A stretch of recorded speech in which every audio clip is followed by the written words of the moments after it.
Good morning बच्चों, welcome to Indian mentors. तो अभी हम लोग देख रहे हैं सॉल्यूशंस का पूरा हम लोग सॉलिडिटी देखे थे बेटा, अभी है ना, सॉलिड इन लिक्विड देखे थे। अभी हम लोग का जो एक और जो पार्ट बचा हुआ था सॉलिडिटी में, उसको हम लोग कंप्लीट करते हैं। देखिए ए पार्ट में था सॉलिड इन क्या था बेटा, लिक्विड था। जो सेकंड हम लोग पढ़ते हैं solubility of gases in liquid.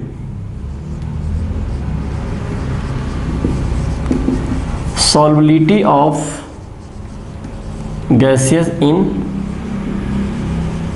Liquid, clear, ये पढ़ना है। इसमें हम लोग बेटा एक इफेक्ट पढ़ेंगे, प्रेशर इफेक्ट। कौन सा इफेक्ट पढ़ेंगे? Pressure effect. इस तरीके से लिख देता हूं,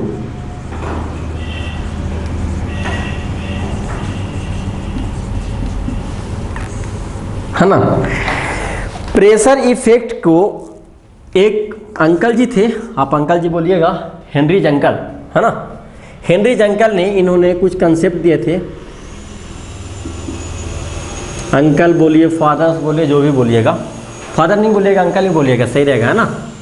तो हेनरिच ने दिए थे। सबसे पहले समझते हैं कुछ क्या बोले थे, क्या ऐसा बात बोले थे इन्होंने। देखिए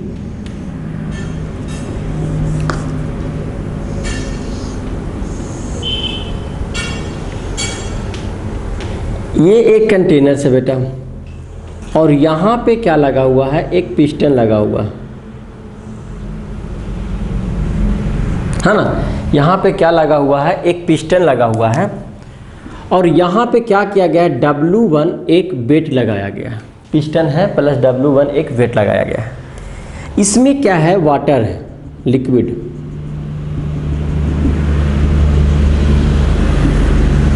है ना। अब बताइए पिस्टन ऊपर में है बेटा, तो इस स्पेस पे कुछ गैस रहा होगा, कुछ तो गैस रहा होगा पूरा इधर, हाँ ना, इस एरिया में गैस रहा होगा। कुछ अमाउंट में वाटर के साथ भी गैस मिक्सिंग होता होगा बेटा। बात समझ रहे हैं कि नहीं, क्लियर हो रहा है? ठीक। अब इन्होंने क्या किए कि same container same situation, same container same situations में किए क्या, कोई अमाउंट वगैरह चेंज नहीं करने का, है ना। ये जो पिस्टन है, इस पिस्टन पे एक और बेड को रख दिया गया,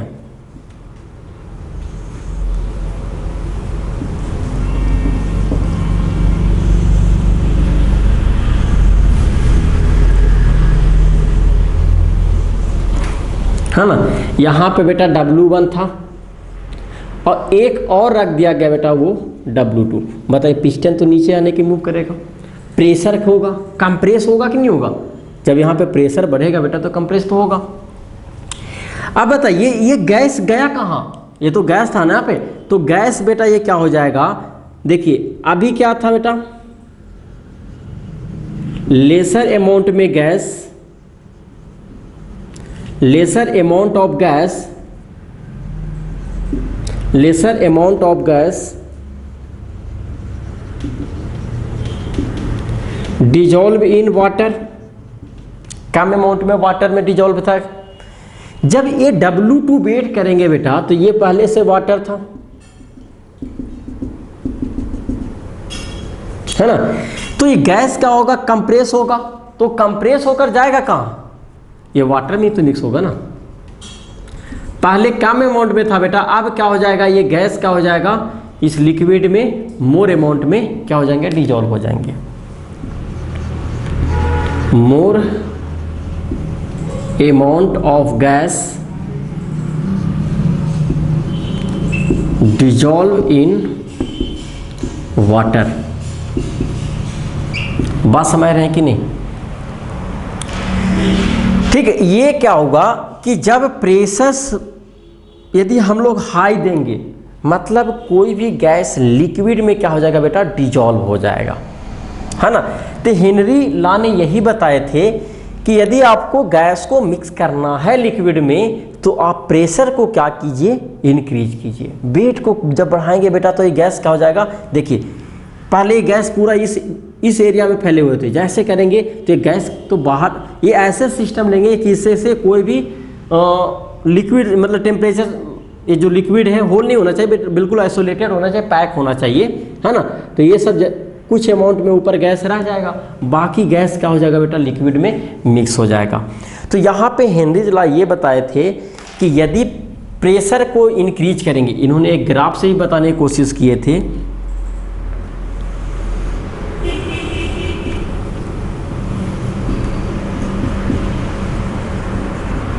है ना, और ये क्या था बेटा, मोल फ्रैक्शंस। तो इन्होंने बोले थे कि यदि प्रेशर्स और मोल फ्रैक्शंस को देखा जाए तो ये क्या होते हैं बेटा, प्रेशर्स और मोल फ्रैक्शंस डायरेक्टली क्या होता है बेटा, प्रोपोर्शनल्स होते हैं। मतलब प्रेशर्स, हेनरी लॉ ने बोले थे, हेनरीज लॉ ये था कि प्रेशर डायरेक्टली प्रोपोर्शनल जब भी होता है बेटा तो ओरिजिन से डायरेक्टली क्या होता है, ग्राफ निकल जाते हैं। मतलब जितने अमाउंट में प्रेशर बढ़ेंगे उसी अमाउंट में क्या होगा बेटा, आपको मोल फ्रैक्शन भी क्या होते चला जाएगा, इंक्रीज होते चला जाएगा। तो pressure directly proportional to mole fractions, ठीक है। अब देखिए प्रेशर्स को हम लोग क्या P से डिनोट करते हैं और मोल फ्रैक्शंस को क्या जाय से डिनोट करते हैं, या तो आप X लिखिएगा, है ना। इस प्रोपोर्शनलिटी साइन को जब हटाएंगे, आप इसको लिखिए, डायग्राम को आप अच्छे तरीके से वीडियो को पॉज करके आप लिख लीजिए। इसको मैं रब करता हूँ, है ना। जब इस प्रोपोर्शनलिटी साइन को हटाएंगे तो यहाँ पे आ जाएगा एक हेनरी कांस्टेंट आ जाएगा बेटा, और ये क्या हो जाएगा बेटा, क्या है, यही होता है हेनरी लॉ। आप इसको क्या कर सकते हैं, वेयर जो केच है, where KH is equal to Henry constant बोलते हैं। इसको क्या बोलते हैं, हेनरिच कांस्टेंट। इन्होंने जो एक्सपेरिमेंट किए थे बेटा, जो गैस लेकर किए थे, वो डिफरेंट गैस को लेकर किए थे, हीलियम पे किए थे, O2 पे किए थे, नाइट्रोजन पे किए थे, डिफरेंट गैस को लेकर किए थे, है ना। तो ये होता है हेनरी गैस कांस्टेंट। तो ये जो केच बताता है बेटा, हेनरिच कांस्टेंट बताता है, ये आपका क्या है बेटा, मोल फ्रैक्शंस। यहाँ से मैं एक यदि कंसेप्ट बोलूँ, है ना। अच्छा, हेनरिच गैस कांस्टेंट पे यदि यहाँ पे आपको बात किया जाए कि केच इज इक्वल टू बेटा P मोल फ्रैक्शंस है ना, इसको मोल फ्रैक्शंस। सपोज कीजिए कि केच बेटा इंक्रीज हो रहा है, मतलब हेनरीज गैस कांस्टेंट इंक्रीज हो रहा है, और मैं यहाँ पे कंडीशन दे दूँ at constant pressure, at constant pressure क्या है बेटा, आपको कांस्टेंट है। और यदि मैं प्रेशर को बेटा कांस्टेंट रखूं और बोलूं कि आपका जो हेनरीज गैस कांस्टेंट है वो क्या हो रहा है बेटा, इंक्रीज हो रहा है, तो मोल फ्रैक्शंस क्या होगा, जब हेनरीज गैस कांस्टेंट इंक्रीज होगा तो मोल फ्रैक्शंस क्या होगा, डिक्रीज होगा। आप बात समझिए कि ये कांस्टेंट है, ये इंक्रीज हो रहा, तो ये तो डिक्रीज ही होगा ना।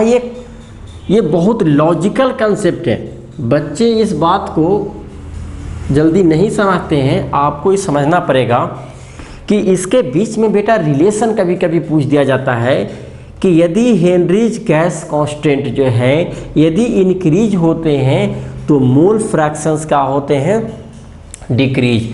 पेन प्रेशर इज कांस्टेंट, आपको बता दिया जाएगा कि प्रेशर्स क्या है बेटा, कांस्टेंट है। देखिए आप यदि कोई नॉर्मली एक क्वेश्चंस लेते हैं कि KH इज इक्वल टू, चलो 5/5, 5 मैं ले लेता हूँ कांस्टेंट प्रेशर, तो 5/5 जब 5 रखेंगे बेटा तो KH की वैल्यू क्या आएगा, 1 आएगा। आपको क्या करना है कि प्रेशर को कांस्टेंट रखना है, मोल फ्रैक्शंस को कम कीजिएगा, तो ये क्या आ जाएगा बेटा 1.25 अप्रॉक्सीमेट। KH की वैल्यू 5 ही रखना है, ये 3 रखेंगे तो क्या आएगा 1.66 इंच शायद आएगा, है ना। तो देखिए ये डिक्रीज हो रहा है, ये डिक्रीज हो रहा है, तो ये सब देखिए इंक्रीज हो रहा है कि नहीं। ये 1 था, 1.25, 1.66 और आप आगे चेक कर सकते हैं 5 यदि 2 किया जाए तो ये क्या आ जाएगा 2.5।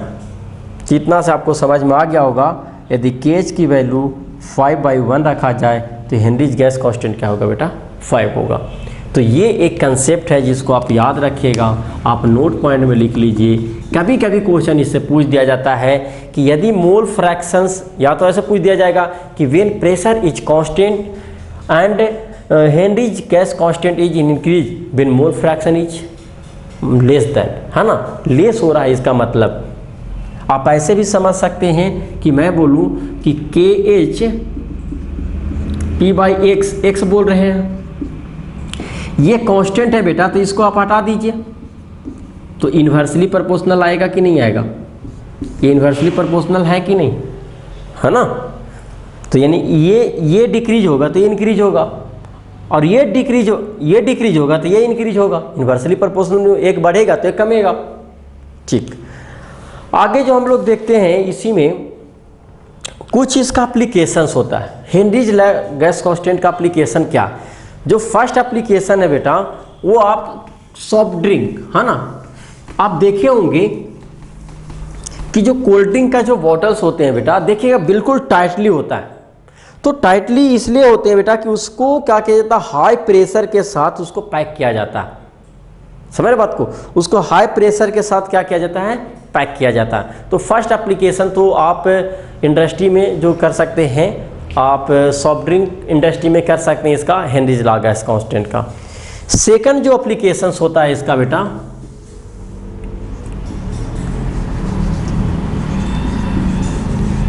Scuba diverse. ये क्या होते हैं, जैसे आप देखे होंगे कि जो पानी के जो अंदर में जाते हैं, है ना, तो देखे होंगे एक टैंक लेकर जाते हैं जिससे ऑक्सीजन वगैरह उनको प्रॉपर मिलते रहें। तो जो स्कूबा डाइवर्स होते हैं वो जो पहले जो टैंक ले जाते थे उसमें नाइट्रोजन और बेटा ऑक्सीजन फिल रहता था, है ना। तो चलिए ऑक्सीजन तो ले रहे हैं तो हमारे लिए बेनिफिट ही है, तो कुछ अमाउंट में नाइट्रोजन भी तो रहता था। तो ये क्या आता था, प्रॉपर हम लोग के वर्क करते रहता था। क्लियर। तो जैसे ही हम लोग जब अंडरग्राउंड वाटर में जाते हैं ना बेटा, तो हम लोग के पास प्रेशर बढ़ जाता है। अब पूछे प्रेशर कैसे बढ़ा, एक तो बेटा एटमॉस्फेरिक प्रेशर लग रहा है, और दूसरा क्या होता है, वाटर का भी प्रेशर लगना शुरू हो जाता है। तो जब एटमॉस्फेरिक प्रेशर बढ़ रहा था तो हेनरीज गैस कांस्टेंट क्या बोले कि जब प्रेशर बढ़ेगा तो गैस के मॉलिक्यूल्स क्या होंगे, लिक्विड में क्या होगा, इजीली डिजॉल्व होंगे। तो वो जो गैस होगा जो हम लोग के ब्लड में ज़्यादा आना शुरू हो जाएगा, है ना। लेकिन जब ये स्कूबा ड्राइवर पानी के जब बाहर आते थे तो उनका प्रेशर डायरेक्टली क्या हो जाता था, डिक्रीज हो जाता था। रीजन ये है कि वो वाटर से बाहर आ गए तो वाटर का एटमॉस्फेरिक प्रेशर लगना बंद हो गया, सिर्फ किसका लग रहा है, एटमॉस्फेरिक प्रेशर।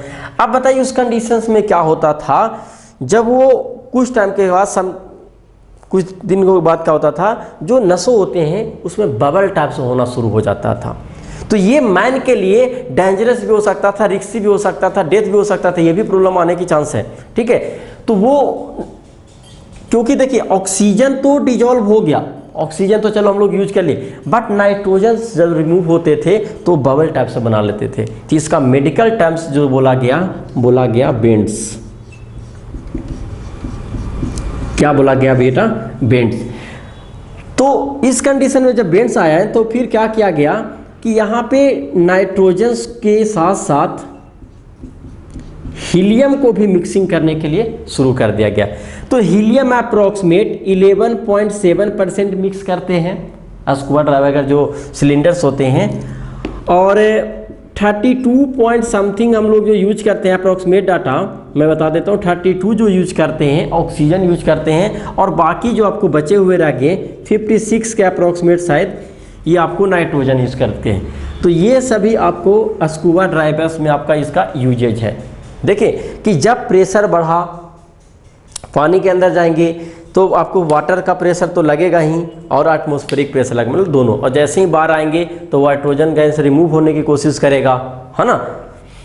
तो ये फिर बबल टाइप से होने लगते हैं, तो उसको मेडिकल टेक्निकल जो लैंग्वेज ने दिए, बेंड्स नेम दिए। अब जो सिलेंडर जो बनाए जाते हैं उसमें नाइट्रोजन, मतलब इनका सॉल्यूशन थोड़ा सा इजी करने के लिए, बबल्स ना हो इनके लिए क्या किया गया, हीलियम को मिक्स किया गया, ऑक्सीजन को और नाइट्रोजन को। जो पहले फिल किया जाता था बेटा नाइट्रोजन और ऑक्सीजन को किया जाता था।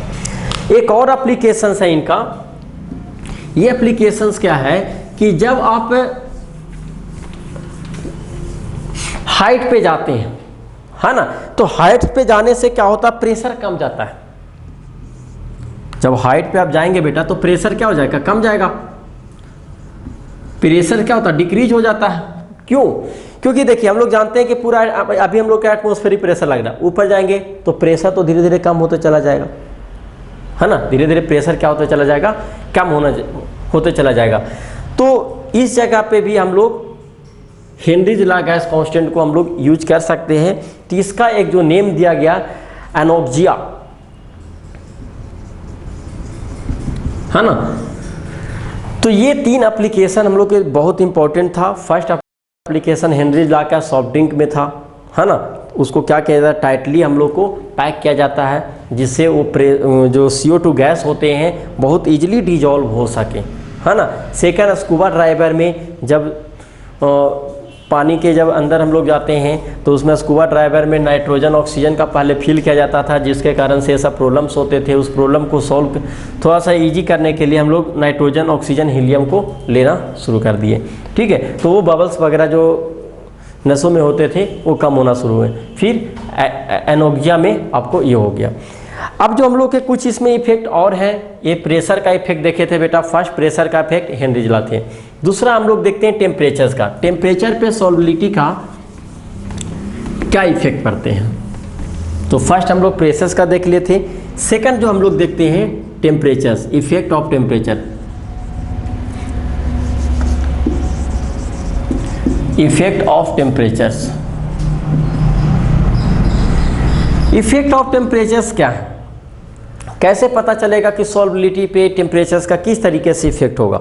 एक बात बताइए, जो कोल्ड ड्रिंक की मैं बार बार कर रहा हूँ, यदि टेम्परेचर्स आप उसको देंगे, मतलब हीट टेम्परेचर ज़्यादा रहेगा तो सॉल्युबिलिटी क्या होगा, डिक्रीज होगा। यदि टेम्परेचर्स बेटा कभी कोल्ड ड्रिंक हम लोग गर्म नहीं पीते, ठंडा पीते हैं, है ना, जिससे एलर्जी होते हैं, बहुत अच्छा लगता है उसको, है ना। कभी गर्म आप पी कर देखिएगा वो आपको अच्छा नहीं लगेगा। जब टेम्परेचर ज़्यादा रहेगा बेटा तो सॉल्युबिलिटी भी क्या रहेगा, सॉल्युबिलिटी भी क्या हो जाएगा, डिक्रीज हो जाएगा। मतलब गैस जो रहेगा वो सही तरीके से सोल्यूबल नहीं होंगे। यदि टेम्परेचर से बेटा हम लोग क्या करते हैं, फ्रिज में जब रखते हैं तो टेम्परेचर उसका क्या हो जाता है, कम हो जाता है। तो जब टेम्परेचर से लूज हो जाएगा तो सॉल्युबिलिटी क्या हो जाएगा, इंक्रीज हो जाएंगे, ठीक है। तो ये टेम्परेचर्स का इफेक्ट था। तो हम लोग सॉल्युबिलिटी में 2 पार्ट्स पढ़े, एक पढ़े सॉलिड, है ना, सॉलिड इन लिक्विड, सेकंड पढ़े लिक्विड इन गैस। तो ये 2 इंपॉर्टेंस था, दोनों को आप अच्छे तरीके से नोट कीजिए और एक बार आप NCERT को जरूर कवर करें, है ना। तो ये आपको कोल्ड ड्रिंक्स वगैरह में हेनरीज लॉ जो गैस कांस्टेंट था, कोल्ड ड्रिंक्स वगैरह में, स्कूबा ड्राइवर्स में एप्लीकेशन कभी कभी पूछ दिया जाता है, ठीक है। तो ये और टेम्परेचर्स का भी 2 इम्पोर्टेंस टर्म था कि यदि आप टेम्परेचर्स को बढ़ाएंगे तो सॉल्युबिलिटी क्या हो जाएगा बेटा, डिक्रीज हो जाएगा, और यदि टेम्परेचर्स को कम करेंगे तो सॉल्युबिलिटी क्या हो जाएगा, इंक्रीज हो जाएगा। मतलब वो और अच्छे तरीके से क्या हो जाएगा, मिक्स हो जाएगा। तो देखिए ये हेनरीज लॉ पे हम लोग ये क्वेश्चंस करते हैं, है ना, जो थ्योरी पढ़ाए हैं उस पे क्वेश्चंस किस तरीके से आता है। तो ये देखिए NCERT के क्वेश्चंस और इसी पैटर्न पे JEE में और नीट में भी बेटा क्वेश्चंस आते हैं। तो देखिए आप क्वेश्चंस को देखिए क्या है, if N2 gas is bubble through water at 293 kelvin. 293 kelvin मतलब बेटा आपको रूम टेम्परेचर्स की बात कर रहे हैं, ठीक है। How many millimoles of N2 gas would dissolve in 1 litres of water. 1 litres water में N2 गैस का कितने मोल को डिजॉल्व किया गया है, उस कंडीशन में कुछ डाटा आपको दिया गया है बेटा। क्या दिया गया है data? Assume that extract a partial pressure. Partial pressure देखिए आपको गिवन कर दिया गया है 0.987 bar, given that Henry's law constant for N2 है ना at 293 kelvin is 76.48 kilo bar. मतलब यहां पे देखिए बेटा गिवन आपको क्या कर दिया गया है, तो गिवन डेट लिख लीजिए। क्लियर? तो गिवन डेट में क्या हो जाएगा, पार्शियल जो प्रेशर है बेटा 0.987 बार। क्लियर? हेनरीज गैस कांस्टेंट क्या दिया गया है 76.48 किलो बार। अब बताइए जो हेनरी लॉ का जो फार्मूला पढ़े थे, तो P इज इक्वल टू यहां पे बेटा मोल फ्रैक्शन ऑफ N2 होगा, बिकॉज N2 गैस की मोल फ्रैक्शन आपसे पूछा गया है। तो अब ये बताइए प्रेशर आपको क्या गिवन है 0.987 और ये हो जाएगा 76.48। देखिए किलो को आप चेंज कर दीजिए into mole fractions of N2। Clear? जब मोल फ्रैक्शंस ऑफ N2 कैलकुलेट कीजिएगा तो 76.48 इंटू 10⁻³ जब बेटा आप इसको कैलकुलेट करेंगे पूरा सोल्व कीजिएगा तो इसका जो कुछ वैल्यू इस तरीके से आएगा 1.29 इंटू 10⁻⁻5। क्लियर? एट यदि बेटा रूम टेम्परेचर की मैं बात करूं, at room temperature 25 degree centigrade पे यदि मैं बात करूं तो numbers of mole of H2O का जो वाटर का होगा बेटा 55.5 होते हैं। क्लियर? अब देखिए पूछा क्या गया है कि आपको N2 गैस का कितने मोल्स होंगे, तो mole fractions of N2 is equal to numbers of mole of N2 होता है, फिर क्या हो जाएगा numbers of mole of N2 plus numbers of mole of H2O। Clear? देखिए आपको इस क्वेश्चंस में मोल फ्रैक्शंस ऑफ N2 गिवन है, क्या गिवन है 1.29 इंटू 10⁻⁻5। क्लियर? देखिए NH2 प्लस ये क्या हो जाएगा 55.55। देखिए ये जो अमाउंट है बेटा जो कैलकुलेट कीजिएगा तो ये 1 से बहुत ही लेस देन है। यदि लेस देन होता है तो वो क्या होता है बेटा डाइल्यूटेड सॉल्यूशंस होता है। तो लिख सकते हैं है ना, if the solution is very diluted, if the solution is very diluted, अगर वेरी डाइल्यूटेड होता है तो आप याद कीजिए जब मोल फ्रैक्शन जब पढ़ा रहे थे तो वहाँ पे कुछ अप्रॉक्सीमेट आपको लेने के लिए बताया गया था, है ना। तो ये अप्रॉक्सीमेट क्या हो जाएगा बेटा, ये मोल्स क्या हो जाएंगे 0 का अप्रॉक्सीमेट आ जाएंगे और ये क्या आ जाएंगे 55.55 आ जाएगा। क्लियर? अब करना क्या है कि देखिए 1.29 इंटू 10⁻⁻5 और numbers of mole of N2 divided by 55.55। Clear? जब आप N2 कैलकुलेट करिएगा numbers of mole of N2 तो 1.29 इंटू 10⁻⁻5 इंटू 55.55 ये जो आ जाएगा बेटा मोल पर लीटर में। लेकिन आपसे क्वेश्चन पूछा गया है मिलीमोल्स में, तो कुछ नहीं करने का, सिर्फ आपको 1000 से क्या करने का मल्टीप्लिकेशंस कर देने का। मिली मोल पर लीटर है ना, इसमें क्या करने का 10⁻³ से मल्टीप्लिकेशंस। तो ये जो डाटा आ जाएंगे 1.29 और 55.55 इंटू 10⁻⁻² मिली मोल पर लीटर, है ना। ये आपको अगेन जब इसको आप कैलकुलेट कीजिएगा तो जो इसकी वैल्यू आएंगे वही आपको नंबर्स ऑफ मोल ऑफ का हो जाएगा बेटा N2। तो जब इसको कैलकुलेट कीजिएगा तो शायद 0.716 समथिंग्स आते हैं, तो आप इसको कैलकुलेट कर लीजिएगा, है ना। आप एक बार इसको कैलकुलेट अच्छे तरीके से कर सकते हैं। देखिए जो 55 आता है, आप क्या कीजिएगा, जब 1 लीटर्स होते हैं तो 1000 ml होते हैं, है ना। 1 लीटर्स में 1000 ml होते हैं। तो जब यहाँ पे वाटर्स का मोल निकालिएगा तो 1000 डिवाइडेड बाय जब 18 कीजिएगा तो इसकी वैल्यू आ जाएंगे 55.5 पर। किसी को यदि प्रॉब्लम हो रहा होगा तो ये बात को आप समझ जाइए, क्लियर। तो ये हेनरीज लॉ पे बेटा ये इतना सिंपल सा क्वेश्चन पूछते हैं, ठीक है। अब हम लोग जो इस लेक्चर्स को हम लोग यहीं पे क्लोज करेंगे। आगे जो हम लोग जो देखेंगे बेटा, हम लोग कुछ वेपर प्रेशर्स देखेंगे, है ना, कि वेपर प्रेशर्स कैसे जनरेट्स होता है, और उस पर हम लोग कुछ और एप्लीकेशंस देखेंगे, ठीक है। तो आज के लिए इतना ही, थैंक यू।